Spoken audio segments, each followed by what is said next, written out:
And joining me to look at reactions trailing the Capitol Hill violence 1 week after and the build-up to the inauguration of the 46th President of the United States of America is a global affairs analyst, Calvin Dark from Washington. Good to have you join us, Calvin Dark.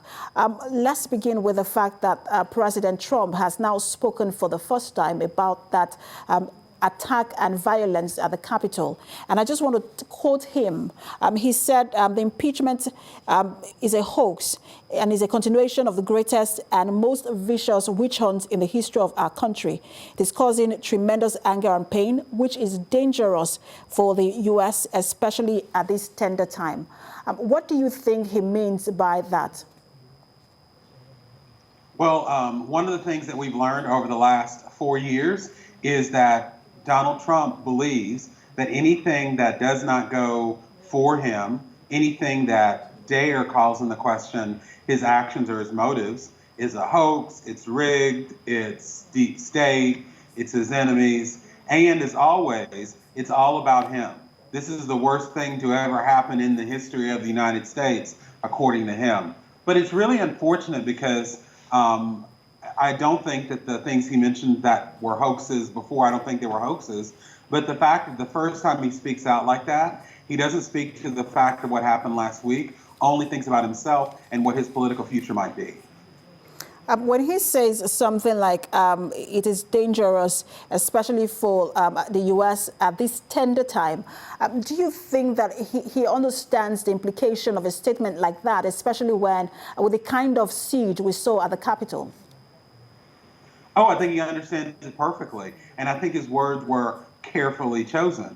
He wants to have a transition by threat. He wants to, even though he realizes now that he can do to stop Joe Biden from being sworn in, he wants to still be able to say that he wields power by saying that if people come against him, then there will be danger. But democracies don't work by threats. So I think that further makes the case for him being impeached, which I hope he will be just in a few hours here in Washington. All right, so the House is expected to impeach the president today, Wednesday, which is with a number of Republican lawmakers we're now seeing speaking out against the president. But it has been said that it might not be able to pass at the Senate. So what is the implication of this impeachment if the Senate might not pass it?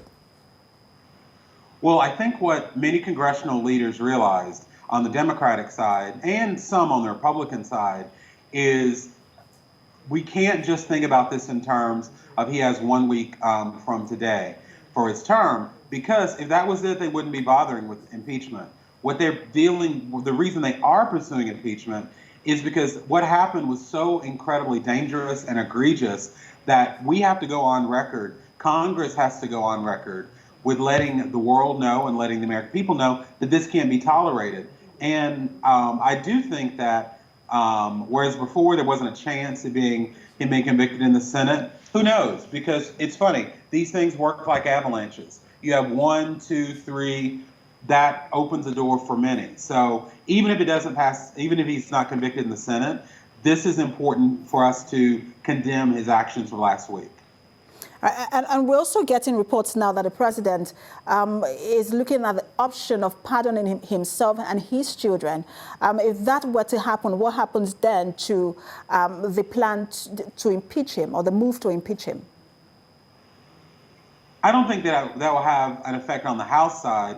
I think that if he attempted to do that before the Senate were to vote on it, it could encourage some of the senators who are maybe on the fence to vote to convict him.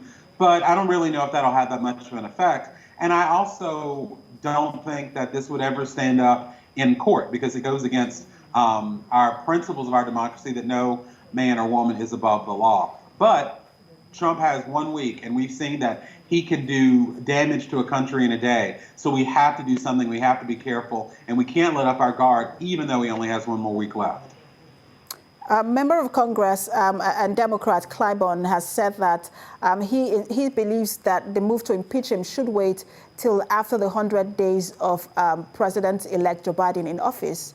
But others are saying it should be done now to send a message. Where do you stand, especially when it comes to giving the president-elect the opportunity to lead without all of the chaos? I understand where Representative Clyburn is coming from about not letting it overshadow not only Joe Biden being sworn in, but the immediate challenge that Joe Biden has to tackle on day one. But I think we need to do it before the end of his 100 days.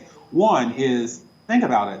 In April, nobody is going to want to rehash what happened last week and with Donald Trump. Hopefully he'll be in Mar-a-Lago or somewhere off the news. And I think that, yes, it is a disruption if it happens right at the beginning of Biden's term.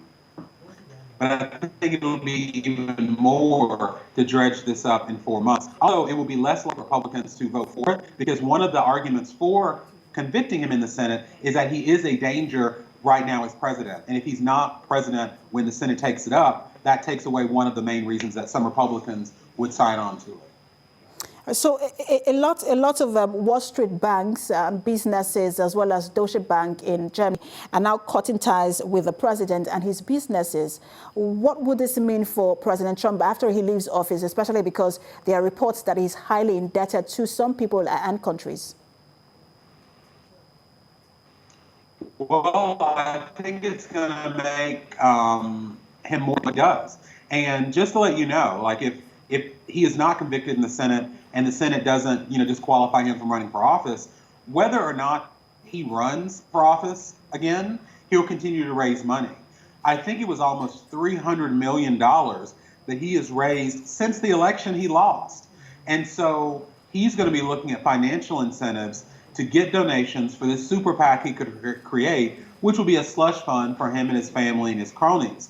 So I think that his financial troubles that he's expecting after office will make him more desperate. Add to that the state level charges on some of his financial dealings that are sure to come as soon as he's out of office. So talk to us about, we know that the inauguration is in a couple of days. So talk to us about the security alert that is now being raised in the U.S. to protect the inauguration as well as all 50 states' capital. Well, I do think that it's kind of a blessing in disguise as it relates to security, that we were already under a very a different inauguration just because of COVID. There weren't going to be the big gatherings, the big galas and parties. There wasn't going to be the huge crowds on the mall. So having an even slimmed down version of the inauguration because of the security threats, that will make it a lot easier. I do think that, as you know, I've seen the security here in our nation's capital in Washington.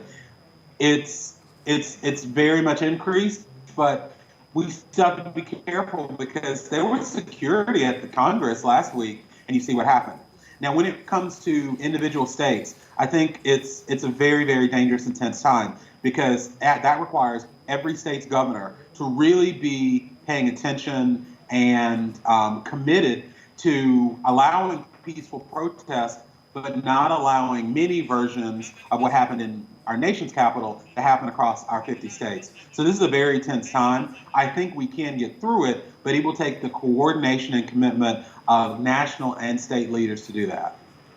All right, we'll continue to see how things play out in the United States in the coming days. Global Affairs analyst Calvin Dack, thanks for talking to us. Thank you.